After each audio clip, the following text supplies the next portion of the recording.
K Ballon D or জিতবে তা সিদ্ধান্ত নেওয়ার সময় এসেছে।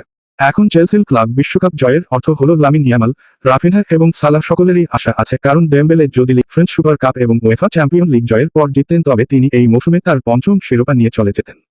মোহাম্মদ সালাহ এই মৌসুমে সবচেয়ে কম ট্রফি জিতেছেন শুধুমাত্র প্রিমিয়ার লিগের সাথে, যেখানে রাফিনহা এবং লামিন ইয়ামাল 3টি লা লিগা, কোপা দেল রে এবং স্প্যানিশ সুপার কাপ জিতেছেন। তা সত্ত্বেও ডেম্বেলে এখনও এই বিভাগে জিতেছেন। যদিও ব্যক্তিগত দৃষ্টিকোণ থেকে আমাদের একজন ভিন্ন নেতা আছে। মোট গোল অবদানের ক্ষেত্রে মোহাম্মদ সালাহ তালিকার শীর্ষে।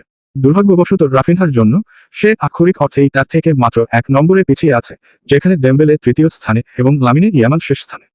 যদি আমরা কেবল গোলের কথা বলি তাহলে ডেম্বেলে প্রথম হতেন, কারণ তিনি 35টি গোল করেছিলেন।